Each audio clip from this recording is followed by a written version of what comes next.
remember that if you don't speak out and address that infringement of consciousness and that infringement of someone's rights, then you are allowing that type of society and that type of world to be perpetuated. It is people's failure to address these types of things that allows these types of things to occur. It doesn't matter if the crime you are seeing perpetrated is being perpetrated by criminals in government. You still need to speak out about it. If you're seeing the police commit crimes and treat people in a harsh manner, you need to speak out about it. It doesn't matter how controversial it may be. And remember that the great lawmaker Solon once decreed it a crime for any citizen within his empire to shrink from controversy. And there are very good reasons to promote that type of an attitude within any society, folks. So when you really look at it, folks, when you really understand that the problem with all of our societies is corruption at the top, the problem is that there are certain parts of the consciousness that is humankind. There are certain parts of it that hold far more cards than all the other parts, and they tend to inflict themselves upon others. Now, we have had these corrupt and totally misinforming education systems that have been constructed for all of our societies, and through these institutions people have become more and more disconnected from the source, disconnected from the true self, and disconnected from each other. And this has all happened due to a lack of true knowledge and a lack of a true understanding of reality. And because of this, this has caused the world to become polarized. Because the less you know about the game of life, then the more you simply become a player, a senseless living being, and living becomes senseless. It just becomes a rush and a meaningless series of events that just don't go anywhere, and then suddenly you die. You've spent your life running around at top speed, paying bills, looking after the kids, doing this, doing that, buying more trinkets, hoping you get a half an hour off on the weekend or a little bit of time to relax at some time in your life. It's just completely senseless. But the thing is that through all of this, there's a deeper meaning. The real point is that you can step back from all of this and you can see how meaningless all this activity is, and then it is your personal choice of whether you should embrace that type of reality or not embrace it.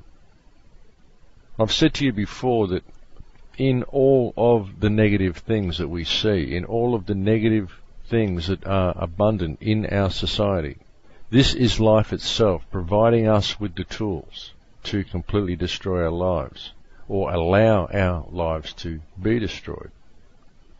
It's not the tools and the fact that there are so many things and so many negative things in the world for us to freely use to destroy ourselves. It's how people react to these things. That's what's important. You have the free will whether to allow these things to occur, whether to use these tools to destroy yourself, whether to drink the alcohol, whether to take drugs, whether to go out and party all night and abuse your body, or whether to be conscious and spiritual and help those around you. The choice is freely yours. It's absolutely yours. You have the free will to choose how you will live your life. And you just have to take the responsibility, because it's up to you. It's up to you to realize the truth yourself. And as soon as we realize the connection we've got to each other, the sooner we can fix the problems in the world.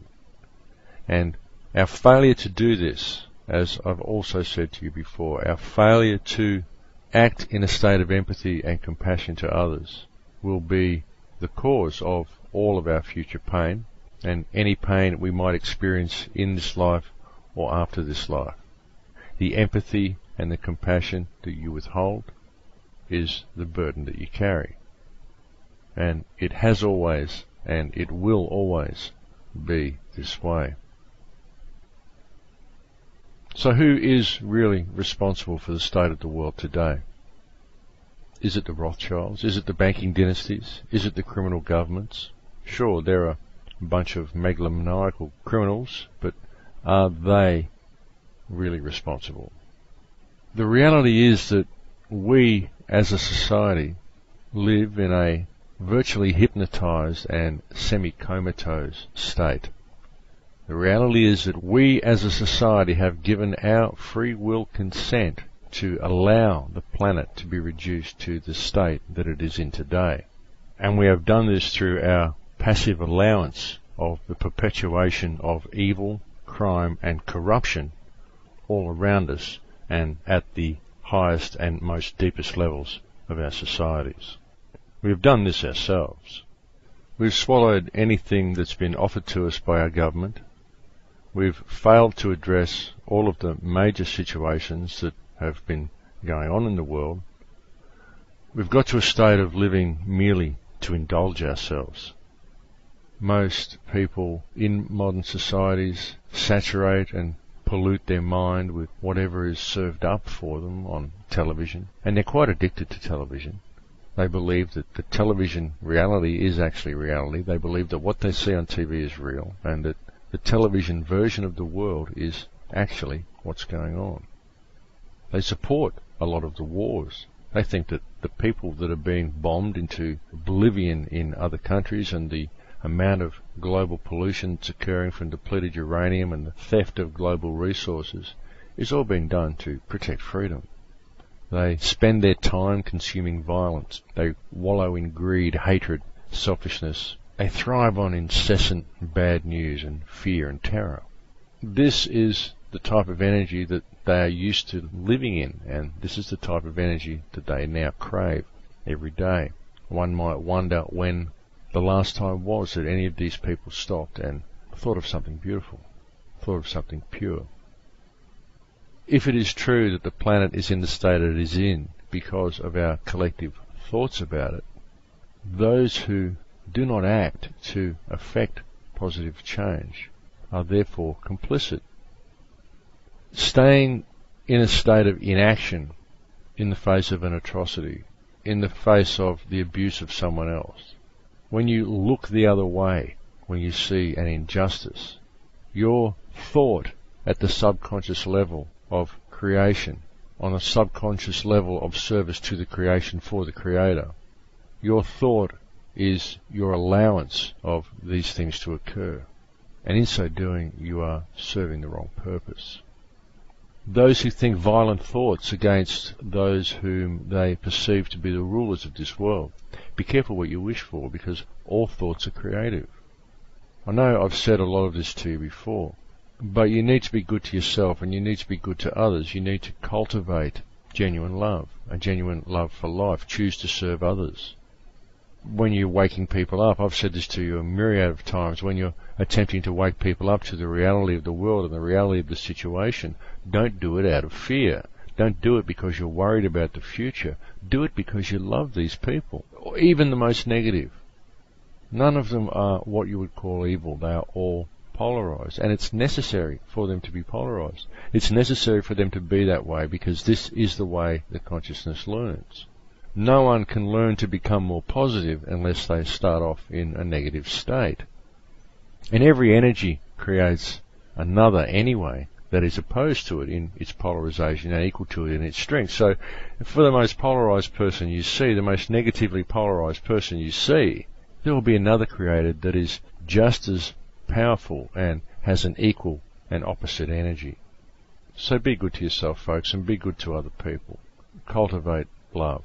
Cultivate love for life and for being, and be genuinely thankful that you're here, that you have an opportunity to participate in this rising consciousness that is occurring now, because this truly is what's happening, folks. The world would not be going through all of this stuff were the consciousness not rising.